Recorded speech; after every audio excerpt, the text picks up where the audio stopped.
The English Defence League, the EDL, has confirmed that it's planning to demonstrate in Rotherham against the grooming of white girls by Asian gangs, and what it says is a cover-up by South Yorkshire Police and the social services.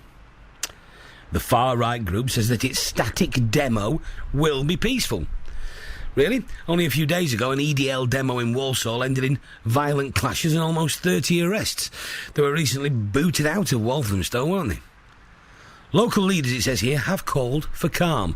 Our man Andy Kershaw has been asking the people of Rotherham what they think about the EDL demonstration. Well, I believe in freedom of speech. I don't believe in them being able to disrupt everyday life for people. If they're coming to cause trouble, no. Well, I wouldn't like that at all. Different types of people that live in Rotherham actually get on quite well. There's going to be trouble, isn't there? Definitely. Don't need it. I think there's enough tension here without anything else. I was going to say people can be angry with lots of things, issues, and I think to bring people like that in, it's going to make it worse. I think there's a nervous tension because we're not allowed to speak our minds anymore, are we? We've got to think of political correctness. I would imagine that this sort of thing will incite trouble. I think also you'll get people coming from a roundabout as well looking for it, I'm afraid. Do you think the EDL coming here will actually make any difference? Yeah, it'll wake them up to it, won't it? It should be the same for everybody, but peacefully, not in any inflammatory way. It is supposedly a free country, but also the freedom of people to know that their youngsters are safe as well. So it's a difficult subject. Well, listening to that is Paul Scarrett. He's the Joint Regional Secretary in Yorkshire and the Humber of Unite Against Fascism. Good morning, Paul. Good morning. What's your reaction then to the news that the EDL are planning this protest in Rotherham? Well, I think my attitude is that the EDL's involvement is cynical and opportunistic, that their motivation is racism, hatred, division and scapegoating, and they're just going to arrive in Rotherham, like they do in every other town, hoping to provoke division and then leave without a care for the damage they cause. So what's your plan? Our plan is to gather on the day, to have a peaceful multicultural celebration with speeches and music, but to show that the overwhelming majority of people of Rotherham reject scapegoating, reject racism and reject fascism. The fact is, you being there is going to pretty much make sure it's not going to be peaceful, isn't it? You're there really to provoke the EDL. No, that's not why we're there. We're there to have a peaceful multicultural celebration, and I think on the day it's important that the people of Rotherham, like you spoke to previously in the item, are able to voice their opposition to people coming to disrupt and divide their town and scapegoat communities. I think the reality across the country is where there have been peaceful celebrations of multicultural society when the EDL have come to town, it brings people together and shows that unity. Because I think the other thing... That's not true, is it? That's not true. That's not true. You are coming to bully them. I mean, it happened in Walthamstow. They brought 200 people. You brought 4,000 people. You bullied them and you shouted down their right to free speech. Well, I think what we need to look at is what their real agenda is. Their real agenda is to scapegoat people and divide communities. In Walthamstow... So you're happy to deny them their right to free speech? Well, what I was going to go on to say was, in Walthamstow, as you said, there were 4,000 people. It's not about free speech. I think we have to learn our lessons of history. Do we allow again, as happened in the 30s, where Jews were the target of fascists and racists, to be able to target people and pick on those people and then move on to everybody else one by one? Or do we say that towns need to unite and say we will not allow people to divide us, we will not allow people to use racism and scapegoating to terrorise communities? Some people would say that getting together and denying people free speech is just another form of fascism, and that you're practising it. Well, I think there may be some people say that. I don't think that's what the majority of people think. I think the situation is that people are coming to Rotherham, as they do to other towns, to provoke conflict. Society and communities have to get together to show that they're not prepared to accept that. But you know what, Paul? I think most of Rotherham would just ignore them. The fact that you're going to be there is going to provide the conflict. Well, I think the lesson is, Toby, unfortunately, is when such people come into communities and cause conflict and division, it doesn't just happen on the day. They create that tension deliberately to provoke that. And it's important that people from all walks of life gather together and say, we will stand united. We have a town or a city. We will deal with our issues, but we will not allow racism and scapegoating to come in and divide us. And if people don't do that, these people then have a free say on the day to get across their point of view. And I think, as the previous item made clear, even in Walsall, it degenerated into violence. not with regard to the people peacefully celebrating Warsaw's multicultural society, but it degenerated with the EDL fighting amongst themselves with the police. But I just wondered that by you saying that you can enforce your views on them, I wonder what makes you any different from them. Well, we're not about enforcing. Well, let me tell you, Paul. About 4 years ago, you probably remember this. I interviewed Nick Griffin on BBC Radio Sheffield. All I did was interview him, and the complaints came in from UAF, 50 complaints that we'd interviewed him. That then stirred up into an internet hate campaign. That's then started into hate mail here, threats against my family, and dog mess thrown at my house. You're just as big a bunch of thugs as anybody else, aren't you? Well, I think what you're talking about is whether people decide to do... The UAF campaign led to threats against my kids. Well, that's not... I don't agree with making that connection, Toby, and I'm not sure why you... Well, it was signed UAF. Yeah, I'm surprised that you're wanting to make that connection. I think we need to look at what the core issue is here. Are we saying that it's okay for fascist and racist groups to come to cities to stir up violence and conflict and to stir up racism and divide communities and then walk away and leave a load of damage behind? No, what I'm asking you is why your brand of thuggery is any better than their brand of thuggery. Well, again, I don't think we've got a brand of thuggery. I think if you look at what we've been doing in Yorkshire and in other towns and cities, we gather people together peacefully on the day from all walks of life, and I'm surprised that you're denying the right of those people to gather. I'm not. I'm just wondering about the peaceful celebration of multiculturalism that ended up in me getting dog mess chucked to my house. Well, I don't see the connection between the two. I think whether some people and individuals decided to do their own thing, for that we do not encourage people to do that. We're quite explicit about that, and you won't find any connection between us. Well, it's all perfectly on record here, and that was purely because I interviewed you, not the content. Purely because I interviewed Nick Griffin, and it was 50 complaints. To that negatively, Toby, that's a separate matter. We're not talking about that today. What we're talking about is it acceptable that people should go and terrorise communities, target Muslims, divide communities and bring violence to towns and cities across this country? I think if we don't speak out against that, those people have a free rein to be able to go and do those things. I don't think you would agree with that, and I don't think most people in this city and most people in Rotherham and Sheffield and South Yorkshire agree with people being able to terrorise communities. We shall put it to the people of Rotherham, and I shall also put it to Tommy Robinson later on. Thank you very much indeed, Paul. Well, listening to that is Tommy Robinson, a spokesperson for the English Defence League. Good morning, Tommy. Good morning.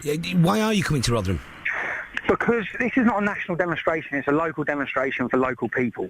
We're coming to highlight our disgust at a two-tier system, our disgust at a cover-up, the fact that everyone's been walking on eggshells for 15 years through fear of being called a racist. Now, not just walking on eggshells, but it's now seen our police forces, our council leaders and our Islamic leaders facilitating the rape of our youth. And that's it. And if we put if we reverse the roles and imagine that in Rotherham, 50 Muslim children had been raped. Why are you introducing religion into this, Tommy? Nobody else has introduced religion before. I'll tell you why I am, because 3% of this country is Muslim, and 87% of the grooming convictions are Muslim. No, they're not. They're no more Muslim than I'm Christian. The fact that I was Christian doesn't mean I'm Christian. People who commit these kind of crimes are not religious men. You know that. You're just hiding behind your rhetoric because you don't like brown people.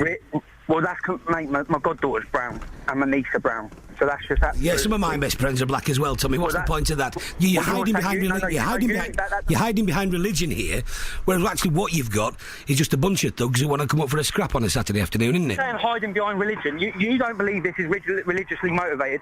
We do. The reason why we do is because the Prophet Muhammad married a 6-year-old child and had sex with her when she was 9. Now, you believe that, do you? That's the fact, is it, Tommy?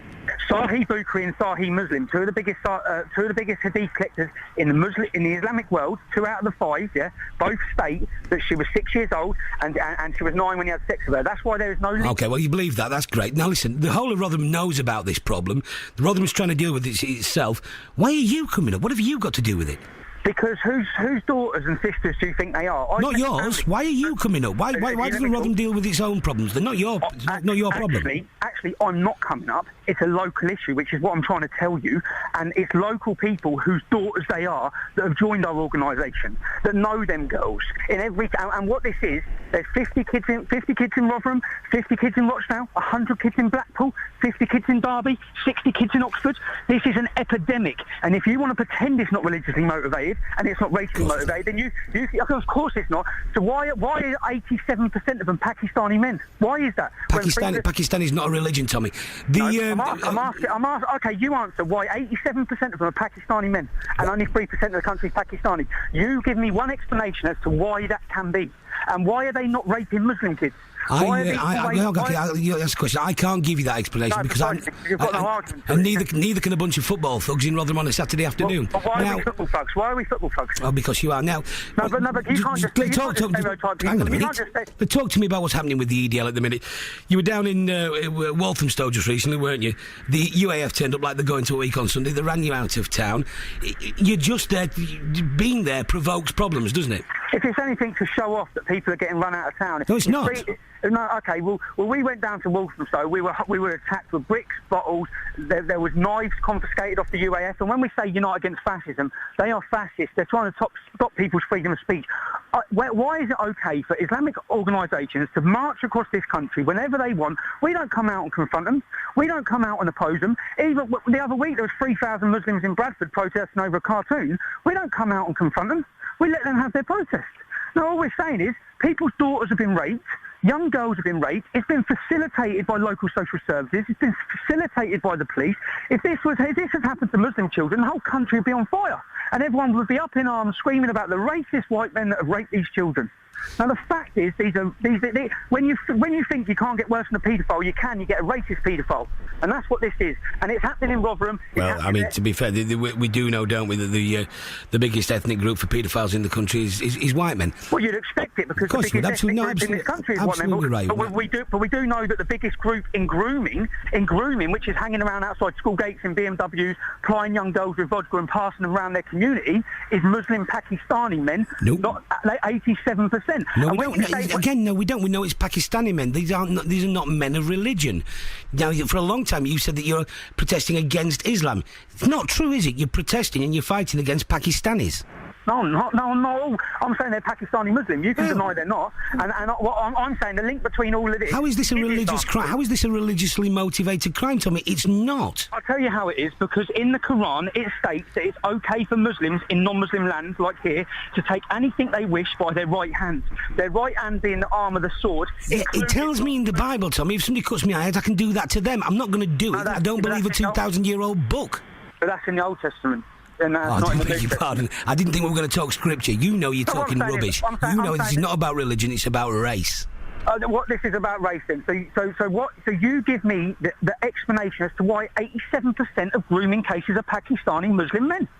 And if everyone wants to hide away from the fact and be scared to identify the fact, far from it. Far from it. We spoke about it. We spoke about it all last week on the radio, Tommy. Far from it. Every day we spoke about it. They're Pakistanis. This is not a religious issue. It is a religious issue. Okay. They're not Pakistani Christians, are they? They're not Pakistani Christians. No, they're not Pakistani spacemen either. They're Pakistanis. Pakistani Muslims. And they're not just Pakistani. If you look across the country... You're a Christian, Tommy? Am I Christian? Yeah, I am. So you've been to prison for fighting. Does that mean that you've been to prison for fighting as a Christian, or because you've been to prison for fighting because you like fighting? No, actually, it's got nothing to do with what I went to. I went out in 2001 when I was 19 years old. Yeah, but was it because you were a Christian, or was it because you like fighting? No, if I was running around doing it in gangs of Christians and using it... Well, you are doing it. I mean, that's what you're saying. You're obviously a Christian. You go to church every week, and you like fighting, which is important there. Is it your religion or the fact that you like fighting? The court cases, it has come out in the court cases, like Rochdale, where the man said, this is okay, because in my country, this is okay. It is okay. Well, he's wrong. No, it's not wrong, is he? Because in every Islamic country, every single one in the world, there is no age for sex. It is okay. That's why under Sharia law, which we've seen in this country now in newspaper articles and Daily Mail undercover investigations, we've got 11-year-old children being married off. Now, what these men are doing in their head is not wrong. Talk to me about Rotherham. Talk to me about Rotherham. Then they're expecting apparently 200 to 250 people from across the north. There's going to be fights, aren't there? We know that Rotherham has got a home match that day. We know that the shoppers of Rotherham are worried about it. We know the UAF are coming. What is the point? Do you think that you people are going to be the ones to solve our problem? problems, or would we be better served solving the problems as a community? I'll tell you what the point is. The point is, because when you're angry and frustrated in a democracy, yeah, then you go and you protest on the street. You don't blow up a train, you don't blow up a bus, you don't try and blow up a football stadium, you don't try and blow up an aeroplane. You protest on a street. That is a democratic right. It's freedom of assembly. Now, that is what Britain holds strong. Now, that is why people who are really angry and really frustrated, we're trying to show them the right route. And the right route is to come to Rotherham and protest and give speeches. Thank you very much indeed.